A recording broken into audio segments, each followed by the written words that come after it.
इस वीडियो में हम बात करने वाले हैं कि कम समय में ज़्यादा स्टडी कैसे करें। जैसा कि एग्ज़ाम आ चुके हैं और अब टाइम बहुत कम बचा है, तो कैसे स्टडी करें। तो चलिए चलते हैं, स्टार्ट करते हैं इस वीडियो को। तो कैसे स्टडी करें कम समय में। तो सबसे पहले आपको अपना सिलेबस देखना है, आपका सिलेबस में क्या क्या है। जो चीज़ एकदम इंपॉर्टेंट रहेंगी आपको उस पर अंडरलाइन करना है। और सबसे पहले तो आपको वही स्टार्ट करना है, लाइन वाइज आपको जो भी इंपॉर्टेंट चीज़ रहेंगी वो आपको रिवाइज कर लेनी है और नोट डाउन कर लेना है और नोट्स भी बना लेने होंगे। और अब जो चीज़ आपकी रह गई है, जो भी आपका सिलेबस है, आपको जल्दी से ऊपर ऊपर से पढ़ लेना है। क्योंकि अगर आप एकदम डीपली जाके पढ़ेंगे तो फिर आपके पास इतना टाइम है नहीं कि आप हर चीज़ एकदम डीपली पढ़ें। जो चीज़ भी आपको ऊपर से पढ़ लेनी है ताकि आपको हर चीज़ की नॉलेज हो जाए और आप उसको बना के भी कर सके। और आपको सब चीज़ें ऊपर से रिवाइज कर लेनी है। अब जो आपका सबसे ज़्यादा डिफिकल्ट सब्जेक्ट है, जो कि आपको बिल्कुल भी नहीं समझ आना, उसको क्या करना है आपको, उसको आपको छोड़ देना है। क्योंकि अगर आपको जो चीज बिल्कुल ही समझ नहीं आती, आप वो करने बैठ जाएंगे तो आपका पूरा टाइम चला जाएगा और आपके पास टाइम बहुत कम है। जितना भी आपके पास एक महीना एक हफ्ता का टाइम है, आपको सबसे पहले अपना सिलेबस में जो चीज आपको बिल्कुल ही नहीं आती, जो चीज आपने पहले पढ़े रखी हो और आपको समझ में ना आई हो, उसको आपको छोड़ देना है। और जो चीज बच गई आपको उसको ऊपर से जल्दी जल्दी रिवाइज करना है।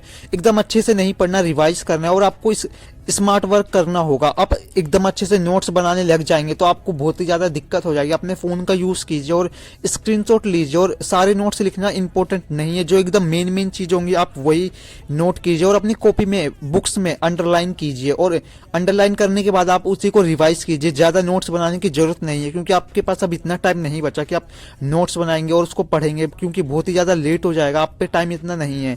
अब आपको करना क्या है, जो चीज आपको बिल्कुल ही समझ नहीं आ रही उनको छोड़ देना है और जो चीज आपको अपने पढ़े लिए उसको रिवाइज करते रहना है। और जो चीज आपको अच्छे से आती है उसको अभी आपको उस पर ध्यान नहीं देना और अपने जितना पे एक दिन में पढ़ते हैं उसका आपको टाइम बढ़ाना होगा। और अब अपने सिलेबस में देखना, आपको कोई सा ऐसा सब्जेक्ट होगा जो कि आपको बिल्कुल ही नहीं आता होगा, उस पर आपको सबसे ज्यादा टाइम देना है। अगर आपका मान लीजिए आपका मैथ सब्जेक्ट ऐसा है जो आपको बिल्कुल ही समझ नहीं आता और आपको इसमें कंपार्टमेंट आने का डर है, तो आपको करना क्या होगा, उसमें आपको उसका डबल टाइम देना है। जैसे आप अपने मैथ, इंग्लिश, हिंदी इन सब में एक एक घंटा देते हैं, तो आपको मैथ में क्या करना होगा, डबल टाइम देना होगा। आपको उसको 2 घंटे देने होंगे कम से कम, क्योंकि वो सबसे ज्यादा प्रैक्टिस भी आपको उसी सब्जेक्ट की करनी है। मैथ की आपको सबसे ज्यादा प्रैक्टिस करनी है, क्योंकि आपका एग्जाम सबसे ज्यादा टफ आपको वही एग्जाम लगता है। उसकी जो सब्जेक्ट आपको सबसे ज्यादा टफ लगता है उसकी ही प्रैक्टिस ज्यादा करनी है। अब आपको करना क्या है, अपने सारा सिलेबस ऊपर से आपको पढ़ लेना है और जो चीज आपको बिल्कुल ही समझ नहीं आ रही उसको भी आपको ऊपर से पढ़ लेना है। अब आपको प्रैक्टिस पे प्रैक्टिस करते रहने हैं। आपको प्रीवियस ईयर के क्वेश्चन के सारे आपको क्वेश्चन सोल्व कर लेने हैं, क्योंकि प्रीवियस ईयर के 10 साल से पहले के क्वेश्चन भी आपको बार बार आप देखेंगे, नोट्स करेंगे कि वो बार बार रिपीट होते हैं। प्रीवियस ईयर के क्वेश्चन बार बार रिपीट होते हैं, इसलिए आपको सबसे पहले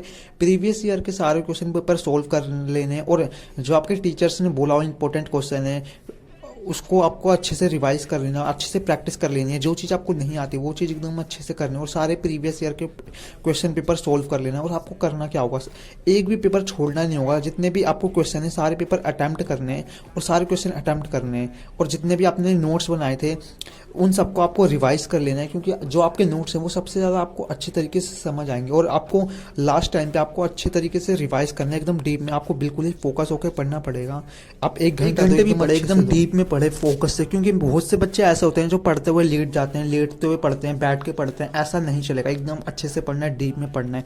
और जब आप पेपर देने जाते हैं, यहाँ पे इंपॉर्टेंट बात है कुछ, आपको पेपर नहीं छोड़ना। आप सारे क्वेश्चन अटेम्प्ट करेंगे, अटेम्प्ट करना बहुत ही ज्यादा प्लस पॉइंट होता है। आपको कुछ भी छोड़ने की जरूरत नहीं है। जो भी क्वेश्चन आता है आपको उसको रिलेटेड लिख देना। आपको बिल्कुल ही नहीं आता तो आपको रिलेटेड लिख देना और छोड़ना नहीं है। यही मिस्टेक बहुत बच्चे करते हैं, पेपर पूरा अटेम्प्ट करना है और आपको जो आता है सबसे पहले क्वेश्चन उसको सबसे पहले लिखना हैगा, छोड़ना एक भी नहीं है। और आपको पेपर टाइम के हिसाब से चलना और आपको स्टडी एकदम फोकस से करना, बिल्कुल ही आपको इग्नोर नहीं करना, एकदम फोकस से आपको पढ़ना है। क्योंकि बहुत से बच्चे पढ़ाई लेटते हुए करते हैं, एकदम आलस से करते हैं, कुछ इधर घूम लिया, इधर फोन चलाते हुए पढ़ाई करते हैं। ऐसे आपको पढ़ाई नहीं करनी, एकदम फोकस से आपको स्टडी करनी है। अगर आपको कोई सा भी क्वेश्चन रह गया हो तो वीडियो के कमेंट करके आप वीडियो में पूछ सकते हैं। और अगर आपको इसी तरह की वीडियो चाहिए होगी तो